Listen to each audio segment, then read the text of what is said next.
Catholic അപ്ഡേറ്റ്സിലേക്ക് എല്ലാവർക്കും സ്വാഗതം. പ്രധാന വാർത്തകൾ. ലിയോ 14 പാപ്പയുടെ പുതിയ പുസ്തകത്തിന്റെ പ്രകാശനം നവംബർ 20-ന്. നിർമ്മിത ബുദ്ധിയുടെ ഉപയോഗം കുട്ടികളുടെ അന്തസ്സിന് ഭീഷണിയാകാം മാർപ്പാപ്പ. നിഗൂഢ അത്ഭുത പ്രതിഭാസങ്ങൾക്കല്ല, ദൈവവുമായുള്ള ഐക്യത്തിനാണ് പ്രാധാന്യം നൽകേണ്ടത് മാർപ്പാപ്പ. 1300 ദരിദ്രർക്കൊപ്പം ഉച്ചഭക്ഷണം കഴിച്ച് ലിയോ മാർപ്പാപ്പ. ക്രൈസ്തവ മതപീഡനങ്ങളിലേക്ക് വെളിച്ചം വീശുന്ന റെഡ് വീക്ക് 23-ന് സമാപിക്കും. വാർത്തകൾ വിശദമായി. ലിയോ 14 പാപ്പയുടെ പുതിയ പുസ്തകത്തിന്റെ പ്രകാശനം നവംബർ 20-ന്. പാപ്പയുടെ സുവിശേഷത്തിന് ശക്തി, ക്രൈസ്തവ വിശ്വാസം 10 വാക്കുകളിൽ എന്ന പുതിയ പുസ്തകം നവംബർ 20-ന് പ്രസിദ്ധീകരിക്കും.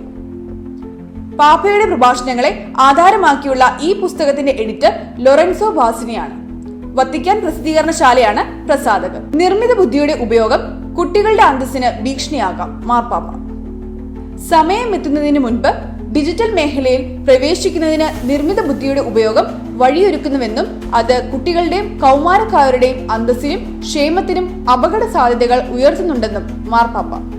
നിർമ്മിത ബുദ്ധിയുടെ ഉപയോഗവും പ്രായപൂർത്തിയാകാത്തവരുടെ അന്തസ്സും സംബന്ധിച്ച് വത്തിക്കാനിൽ നടന്ന കോൺഫറൻസിൽ പങ്കെടുത്തവരോട് സംസാരിക്കുകയായിരുന്നു പാപ്പ.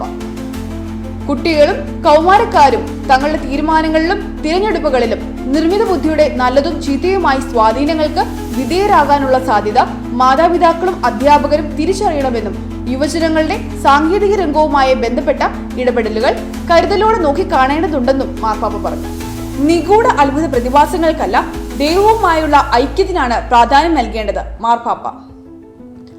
അതീന്ദ്രിയതും നിഗൂഢ പ്രതിഭാസങ്ങളും വിശുദ്ധിയും എന്ന വിഷയത്തിൽ ഉർബാനിയൻ യൂണിവേഴ്സിറ്റിയിൽ നടന്ന കോൺഫറൻസിൽ സംബന്ധിച്ചവരുമായുള്ള കൂടിക്കാഴ്ചയിൽ സംസാരിക്കുകയായിരുന്നു അദ്ദേഹം. യഥാർത്ഥ ആധ്യാത്മിക അത്ഭുത പ്രതിഭാസങ്ങളെ തെറ്റായ പ്രതിഭാസങ്ങളിൽ നിന്ന് തിരിച്ചറിയാൻ പരിശ്രമിക്കണം. മിസ്റ്റിക് അനുഭവങ്ങൾ ആത്മീയമായ ദാനമാണെന്ന് അംഗീകരിച്ച പാപ്പ, എന്നാൽ അവ പ്രധാനപ്പെട്ടതോ ഒഴിവാക്കാനാവാത്തതോ അല്ലെന്നും കേവലം അടയാളങ്ങൾ മാത്രമാകാം അവയെന്ന് വ്യക്തമാക്കി. 1300 ദരിദ്രർക്കൊപ്പം ഉച്ചഭക്ഷണം കഴിച്ച് ലിയോ മാർപ്പാപ്പ. വത്തിക്കാനിലെ പോൾ ആറാമൻ ഹാളിൽ 1300 ദരിദ്രർക്കൊപ്പം ലിയോ മാർപ്പാപ്പ ഉച്ചഭക്ഷണം കഴിച്ചു. World day of the poor ആചരണത്തോടനുബന്ധിച്ചായിരുന്നു ചടങ്ങ് സംഘടിപ്പിച്ചിരുന്നത്. ഫ്രാൻസിസ് മാർപ്പാപ്പയാണ് ദരിദ്രർക്കു വേണ്ടി ഇതുപോലൊരു ദിനാചരണത്തിന് തുടക്കം കുറിച്ചത്. തന്റെ മുൻഗാമിയായ ഫ്രാൻസിസ് മാർപ്പാപ്പ സ്ഥാപിച്ച ഈ ദിനാചരണത്തിൽ ദരിദ്രർക്കൊപ്പം ഉച്ചഭക്ഷണം കഴിക്കാൻ സാധിച്ചതിൽ ഏറെ സന്തോഷമുണ്ടെന്ന് ലിയോ മാർപ്പാപ്പ പറഞ്ഞു. ക്രൈസ്തവ മതപീഡനങ്ങളിലേക്ക് വെളിച്ചം വീശുന്ന റെഡ് വീക്ക് 23-ന് സമാപിക്കും.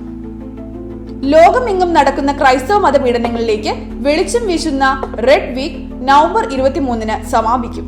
ഒരാഴ്ച നീണ്ടു നിൽക്കുന്ന ദിനാചരണം നവംബർ 15-നാണ് ആരംഭിച്ചത്. Aid to the church in need സംഘടിപ്പിക്കുന്ന ഈ പ്രോഗ്രാമിൽ ലോകമെങ്ങും 5 ലക്ഷത്തോളം പേർ പങ്കെടുക്കും. 5 ഭൂഖണ്ഡങ്ങളിലായി 100-ലധികം പ്രോഗ്രാമുകളും സംഘടിപ്പിക്കും. നവംബർ 19-ാം തീയതി റെഡ് വെനസ്ഡേ ആചരിക്കും. ലോകത്തിൽ നടക്കുന്ന ക്രൈസ്തവ മതപീഡനങ്ങളെ കുറിച്ച് ബോധവൽക്കരണം നൽകുകയാണ് ഈ ആചരണത്തിന്റെ ലക്ഷ്യം.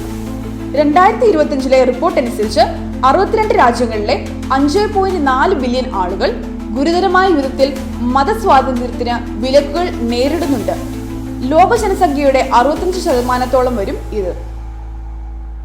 സെക്യുലർ സ്ഥാപനങ്ങളും റെഡ് വീക്കിന്റെ ഭാഗമാകുന്നുണ്ട്. ചരിത്രത്തിൽ ആദ്യമായി യൂറോപ്യൻ പാർലമെന്റ് റെഡ് വെനസ്ഡേക്ക് അംഗീകാരം നൽകിക്കൊണ്ട് അന്നേ ദിവസം ചുവന്ന ലൈറ്റുകൾ തെളിക്കും. 2015-ൽ ബ്രസീലിലാണ് റെഡ് വീക്ക് ആദ്യമായി ആചരിച്ചത്. അടുത്തയാഴ്ച കാത്തലിക് അപ്ഡേറ്റ്സിൽ വീണ്ടും കാണാം. നമസ്കാരം.